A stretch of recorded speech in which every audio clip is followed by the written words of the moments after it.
नमस्कार। मध्य पूर्व एक ऐसे संघर्ष की आग में जल रहा है जिसके बारे में किसी ने सोचा भी नहीं था। कुछ ही दिनों में एक टारगेटेड मिलिट्री स्ट्राइक एक फुल फ्लेज्ड रीजनल वॉर में तब्दील हो गई है और इसकी लहरें पूरी दुनिया में महसूस की जा रही हैं। तो चलिए समझते हैं कि आखिर ये सब कैसे और क्यों हुआ। और यही वो सबसे बड़ा सवाल है जिसका जवाब हम आज ढूंढने की कोशिश करेंगे कि कैसे सिर्फ एक रात में की गई एक कार्रवाई ने दशकों पुराने तनाव को एक ऐसे भयानक युद्ध में बदल दिया जिसने न केवल मध्य पूर्व बल्कि पूरी दुनिया को अपनी चपेट में ले लिया है। इस पूरी जटिल सिचुएशन को समझने के लिए हम इसे 5 हिस्सों में देखेंगे। सबसे पहले बात करेंगे ऑपरेशन एपिक फ्यूरी की, वो चिंगारी जिसने इस आग को भड़काया। फिर देखेंगे कि कैसे पूरा इलाका इसकी चपेट में आ गया और इसके ग्लोबल इकोनॉमी पे क्या झटके लगे। इसके बाद दुनिया भर में मची अफरा-तफरी और इस संकट से बाहर निकलने के रास्ते पर भी बात करेंगे। चलिए शुरू करते हैं। तो सबसे पहले उस घटना पर चलते हैं जो इस पूरे संकट के केंद्र में है, वो मिलिट्री एक्शन जिसने पूरे मिडिल ईस्ट में आग लगा दी। इसे नाम दिया गया ऑपरेशन एपिक फ्यूरी। देखिए, ओमान की मध्यस्थता में न्यूक्लियर बातचीत चल रही थी, लेकिन वो फेल हो गई। इसके तुरंत बाद अमेरिका और इजराइल ने मिलकर ये हमले शुरू कर दिए। उनका कहना था कि ये ईरान के बढ़ते सुरक्षा खतरे को खत्म करने और उसकी मिसाइल और नेवल कैपेबिलिटीज को बेकार करने के लिए जरूरी था। लेकिन इस हमले का जो सबसे बड़ा और कह सकते हैं कि सबसे चौंकाने वाला नतीजा निकला, वो थी ईरान के सुप्रीम लीडर 86 साल के आयतुल्ला अली खामेनेई की मौत। इस एक घटना ने ईरान के शासन की नींव हिला दी और हालात को और भी ज्यादा बेकाबू बना दिया। और इसका इंसानी पहलू देखें तो ईरानी रेड क्रिसेंट सोसाइटी के मुताबिक इन शुरुआती हमलों में ही 550 से ज्यादा ईरानी लोग मारे गए। ये आंकड़ा बताता है कि यह हमला कितना जबरदस्त था। अब जाहिर है इस हमले का जवाब तो आना ही था, और ईरान का जो जवाबी हमला हुआ उसने इस लड़ाई को न सिर्फ और तेज कर दिया बल्कि इसकी आग को अपनी सरहदों के बहुत दूर तक फैला दिया। ईरान का जवाब बहुत तेज और बहुत बड़े पैमाने पर था।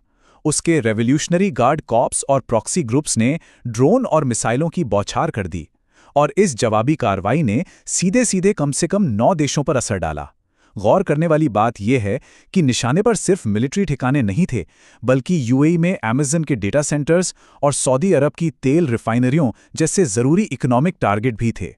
इस पूरे तनाव और अफरा तफरी का आलम यह था कि भारी गोलाबारी के बीच कुवैत के एयर डिफेंस सिस्टम ने गलती से अमेरिका के ही 3 F-15E फाइटर जेट्स को मार गिराया। अच्छा ये हुआ कि क्रू के सभी 6 सदस्य सुरक्षित इजेक्ट करने में कामयाब रहे, लेकिन ये घटना दिखाती है कि आसमान कितना खतरनाक हो चुका था। चलिए अब इस लड़ाई के दायरे से थोड़ा बाहर निकलते हैं और देखते हैं कि इसका पूरी दुनिया पर क्या असर पड़ रहा है, खासकर इकोनॉमी के लिहाज से। इस संकट ने दुनिया की एक सबसे जरूरी आर्थिक धमनी को ही बंद कर दिया है। हम बात कर रहे हैं होर्मुज़ जलडमरू मध्य की, जहां से दुनिया का लगभग 20% तेल गुजरता है। ईरान ने कमर्शियल टैंकरों पर हमले किए हैं और समुद्री माइन बिछा दी हैं, जिससे ये रास्ता अब लगभग बंद हो गया है। और इसका असर आप जानते हैं, एक डोमिनो इफेक्ट की तरह होता है जो ग्लोबल सिस्टम को एक एक करके ठप कर रहा है। जैसा कि यहां दिख रहा है, बड़ी बड़ी शिपिंग कंपनियों ने अपनी सर्विसेज रोक दी हैं, कई देशों का एयर स्पेस बंद है और दुबई जैसे बड़े एयरपोर्ट्स पर हजारों यात्री फंसे हुए हैं। नतीजा, माल ढुलाई की कीमतें आसमान छू रही हैं। और इसका असर सबसे पहले कहां दिखता है? बिल्कुल, तेल की कीमतों पर। यह चार्ट साफ साफ दिखा रहा है कि कैसे क्रूड ऑयल की कीमतें रॉकेट की तरह ऊपर जा रही हैं और अब $100 प्रति बैरल के उस साइकोलॉजिकल लेवल को तोड़ने के करीब हैं, जिसका असर हम सब पर पड़ेगा। इस लड़ाई और इन आंकड़ों के बीच एक मानवीय पहलू भी है।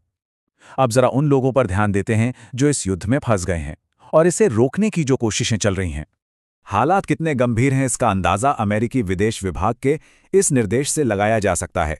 उन्होंने साफ साफ 12 मध्य पूर्वी देशों से अपने नागरिकों को तुरंत निकलने के लिए कह दिया है। और ये संकट सिर्फ कुछ देशों तक सीमित नहीं है। भारत के लिए तो ये एक बहुत बड़ी मानवीय चुनौती बन गया है। जरा इस आंकड़े पर गौर कीजिए। पश्चिम एशिया में लगभग 1 करोड़ भारतीय रहते और काम करते हैं। सोचिए, उन सबका भविष्य अब दांव पर लगा है। इस बिगड़ती स्थिति के बीच कूटनीति के स्तर पर भी हलचल तेज हो गई है। भारतीय प्रधानमंत्री नरेंद्र मोदी ने इजरायली प्रधानमंत्री नेतन्याहू और यूएई के राष्ट्रपति शेख मोहम्मद बिन जायद दोनों से तुरंत बात की है। उन्होंने कहा है कि दुश्मनी को तुरंत खत्म किया जाए और बातचीत के रास्ते पर लौटा जाए ताकि आम लोगों की जान बच सके। और अब हम आते हैं सबसे मुश्किल सवाल पर। हम मौजूदा हालात को समझने की कोशिश करेंगे और ये देखेंगे कि क्या शांति का कोई रास्ता बचा भी है या नहीं। अमेरिका का क्या कहना है? उनका बयान भी देखिए, काफी दिलचस्प है। अमेरिकी लीडरशिप ने इसे ऐसे पेश किया है जैसे ये ईरानी लोगों के लिए अपने देश पर फिर से हक जताने का एक मौका है। ये सीधे सीधे सत्ता बदलने की बात तो नहीं है, लेकिन उसके बहुत करीब है। लेकिन दूसरी तरफ ईरान ने भी कसम खाई है कि वो इसका बदला लेकर रहेगा। इराक, सीरिया, लेबनान और यमन में उसके सहयोगी मिलिशिया पूरी तरह से एक्टिव हैं।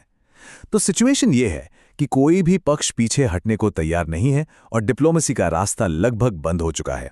ऐसे में इस लड़ाई से बाहर निकलने का कोई साफ रास्ता नजर ही नहीं आता। ये हमें एक बहुत ही खतरनाक